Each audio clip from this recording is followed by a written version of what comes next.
So in our timeline in 1791, Meyer Rothschild had been given a charter to establish the first Bank of America. By 1811 this charter had expired and Congress voted against its renewal. Nathan Rothschild was not impressed and threatened. Either the application for the renewal of the charter is granted, or the United States will find itself involved in a most disastrous war. The United States stood firm, leading Nathan Rothschild to issue another threat that he would teach those impudent Americans a lesson. In 1812, therefore, backed by the money and wishes of Nathan, Britain declared war on the United States. The Rothschild plan was not to win the war for Britain, but simply to cause the USA to build up such a debt in fighting the war that they would have to allow the Rothschild Bank Charter to be renewed.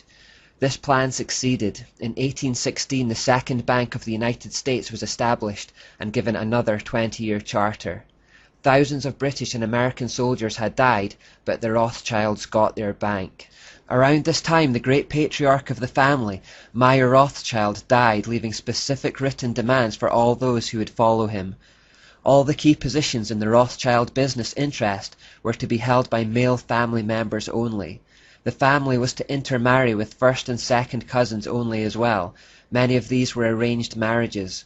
As well as preserving the purity of the bloodline, this would ensure that the family fortune would stay within their control. Consequently, of the 18 marriages by Meyer's children, 16 were with first cousins.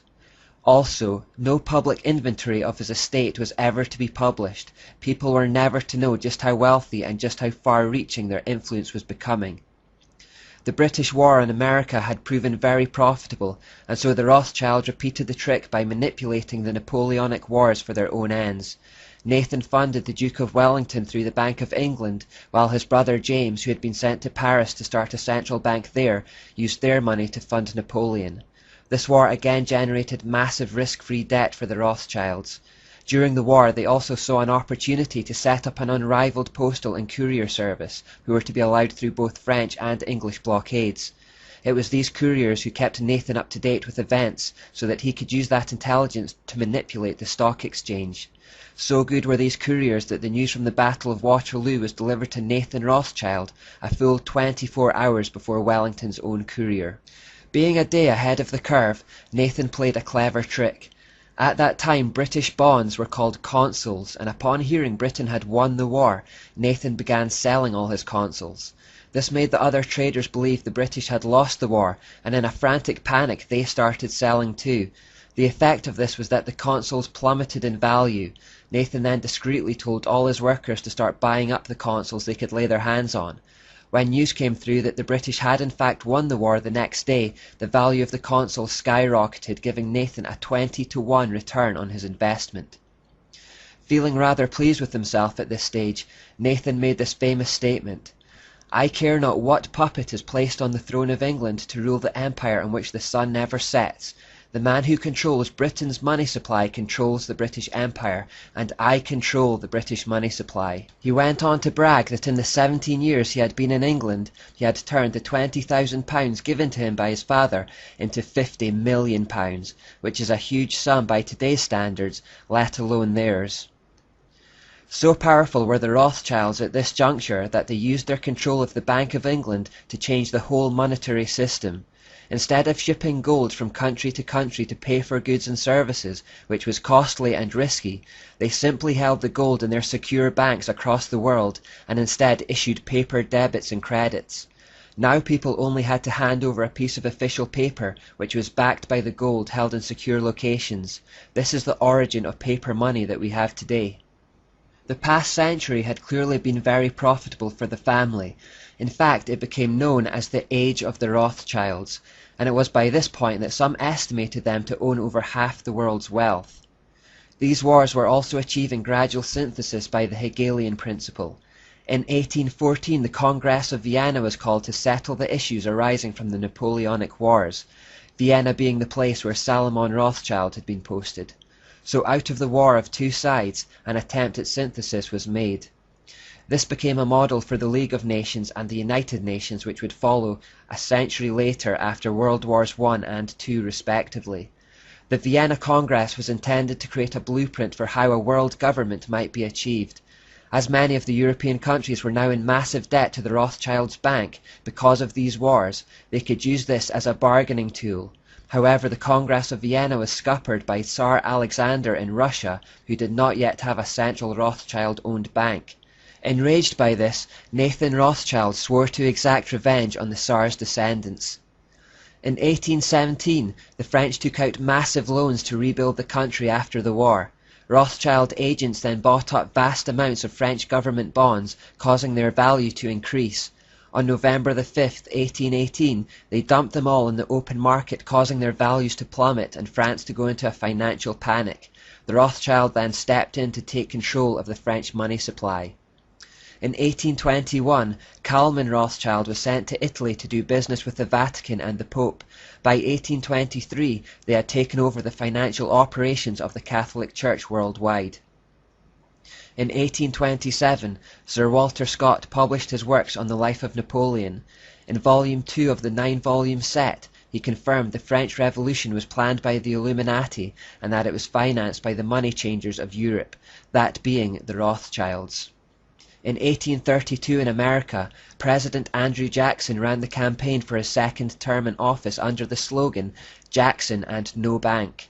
This was in reference to his desire to take control of the American money system away from the Rothschild central bank and instead create a financial system that benefited the people. A year later, he stayed true to his word and started removing all deposits from their banks. This caused the Rothschild to panic and they contracted the money supply, causing a depression. Jackson knew what was going on and echoed Jesus' words when he declared, "You are a den of thieves and vipers, and I intend to rout you out, and by the eternal God I will rout you out." On January 30th, 1835, a hired assassin tried to shoot President Jackson, but miraculously both his pistols misfired. President Jackson later claimed he knew the Rothschilds were behind the assassination attempt. The assassin himself, Richard Lawrence, later bragged that powerful people in Europe had hired him and promised to protect him if caught. Lawrence was indeed found not guilty by reason of insanity and escaped punishment. In 1836, Jackson finally succeeded in throwing the Rothschild central bank out of America when the charter was not renewed. In 1841, President John Tyler vetoed an attempt to reinstate the charter for the Bank of the United States. Following this act, he was sent hundreds of assassination threats.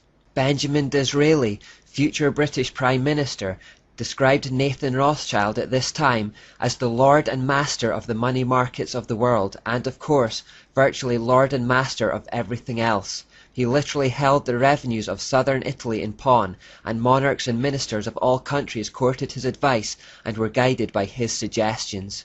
Disraeli also referenced these infamous occultists when he said, "The world is run by people very different to those that most people are aware of." In 1845, President Jackson died, but before his death he was asked what his greatest achievement was. His reply, "I killed the bank." In 1846, Meyer Rothschild's wife said nonchalantly from her deathbed that, "If my sons did not want wars, there would be none."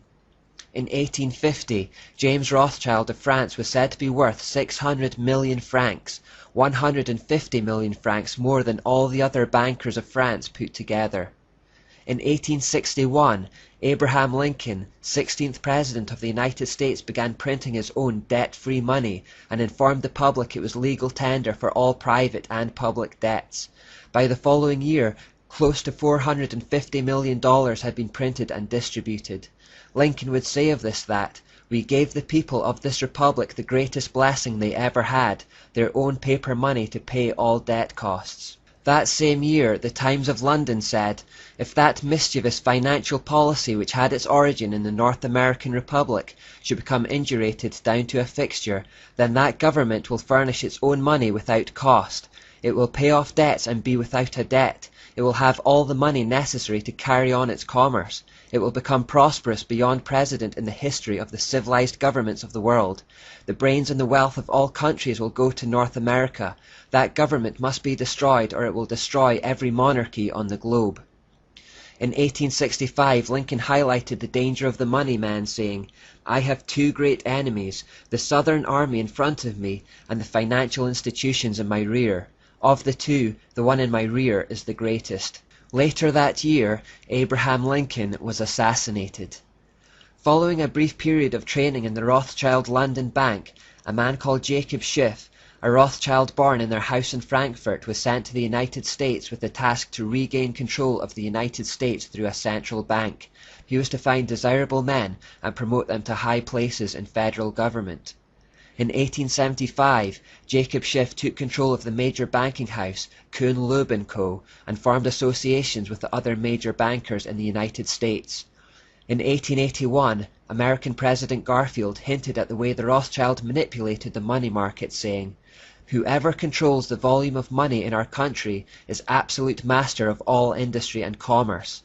And when you realize the entire system is very easily controlled, one way or another, by a few powerful men at the top, you will not have to be told how periods of inflation and depression originate." In 1891, the British Labour leader made these statements regarding the Rothschilds. "This blood-sucking crew has been the cause of untold mischief and misery in Europe during the present century, and has piled up its prodigious wealth chiefly through fomenting wars between states which ought never to have quarrelled. Whenever there is trouble in Europe, wherever rumours of war circulate and men's minds are distraught with fear of change and calamity, you may be sure that a hook-nosed Rothschild is at his game somewhere near the region of the disturbance." Comments like these worried the Rothschilds, and towards the end of the century they bought the Reuters news agency to gain some control of the media, that is, the information flows. Reuters became a central source of news that supplied individual outlets around the world with news it wanted to be known.